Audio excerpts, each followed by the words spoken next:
The moment the horse locked eyes with this girl, the animal started jumping around and just went crazy. The owner had no way to contain it and at first did not even know what caused it. But when the horse suddenly jumped out of the enclosure and dashed towards the girl, it all became clear very quickly.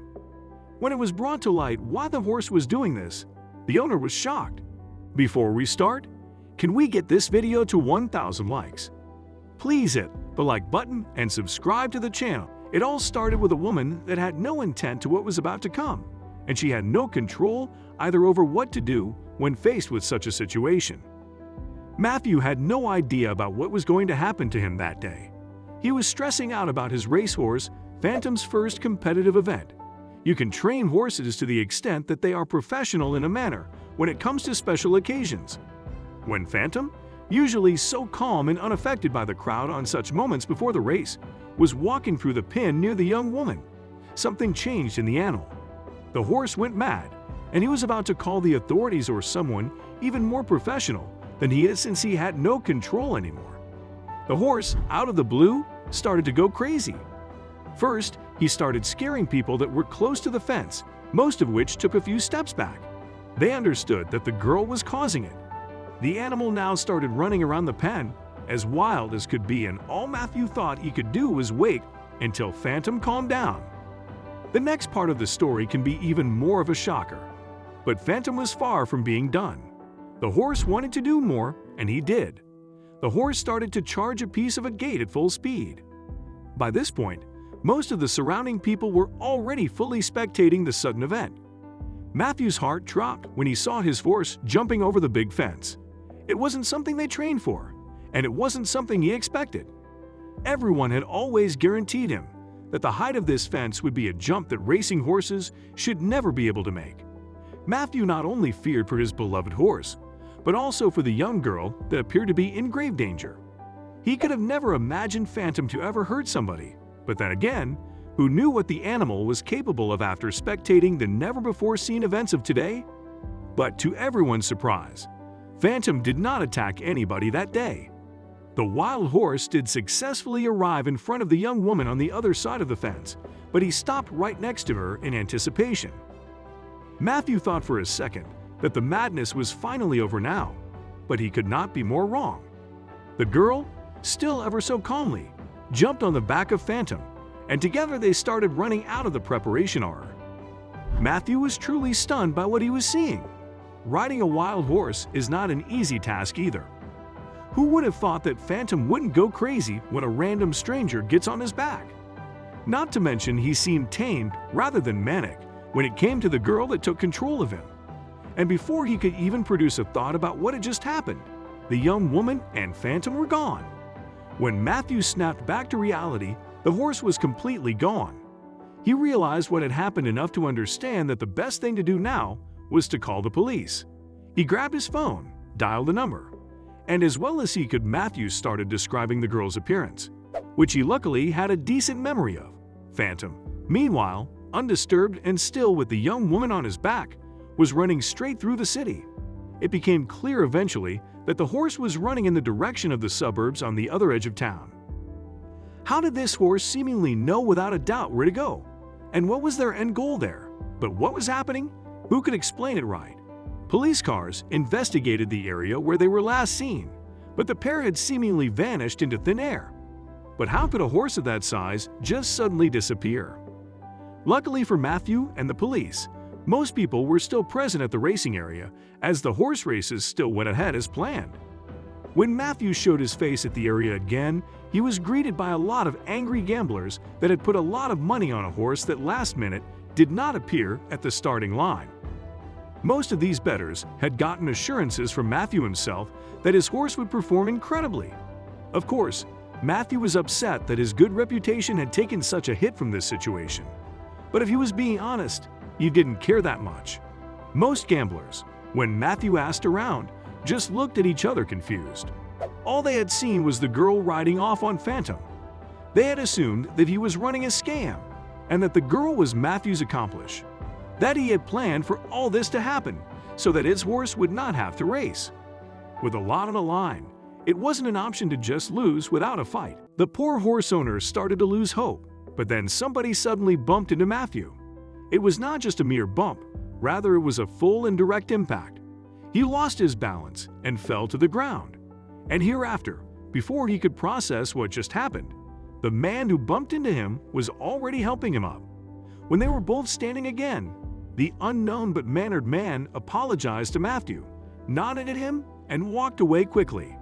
Matthew looked around once more, only to notice that the man that bumped into him had disappeared just now, and the betting crowd wasn't looking at him either.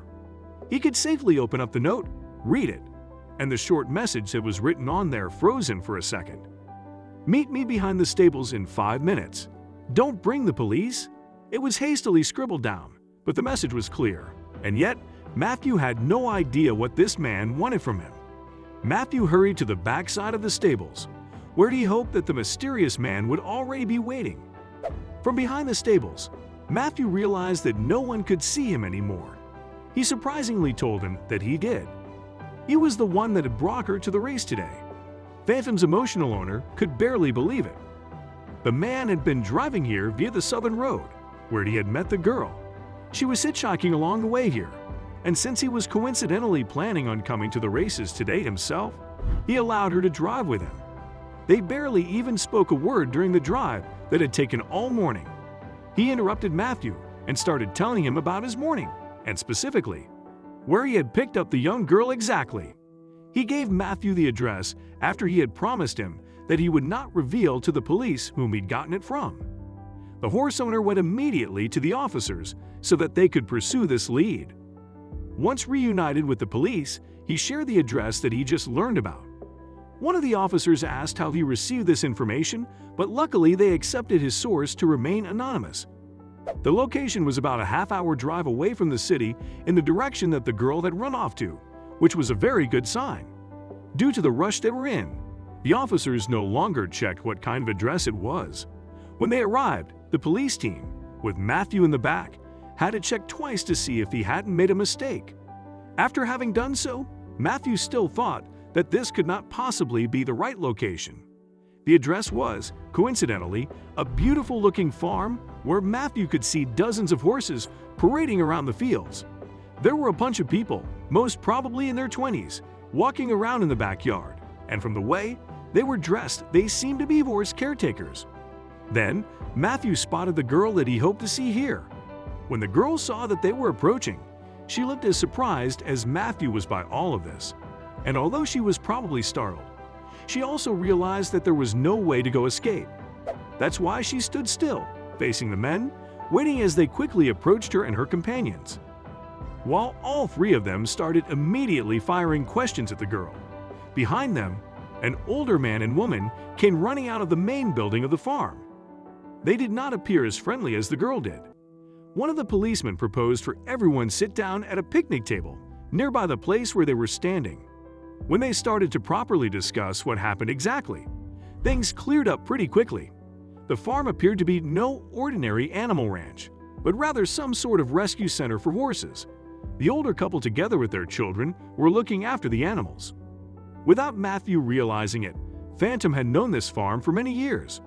The racing horse had been born here after his mother was taken in as a pregnant animal.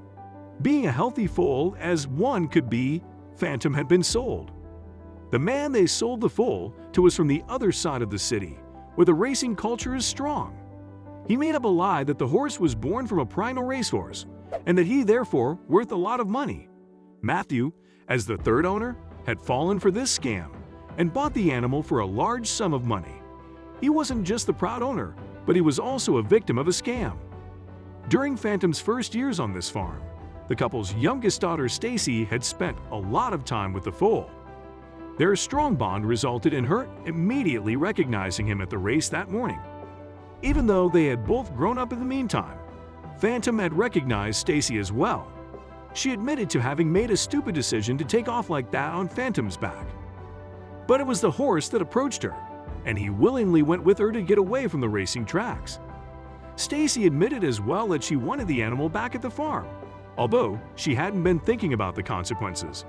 While everyone at the table was touched by the story, especially Stacy's parents were astonished. They did not even know that Phantom was now in one of their stables. A surprising yet weird ending to be exact, but the goal was set, and the owner was supposed to be Matthew since he has invested more time and was told that he was the first owner.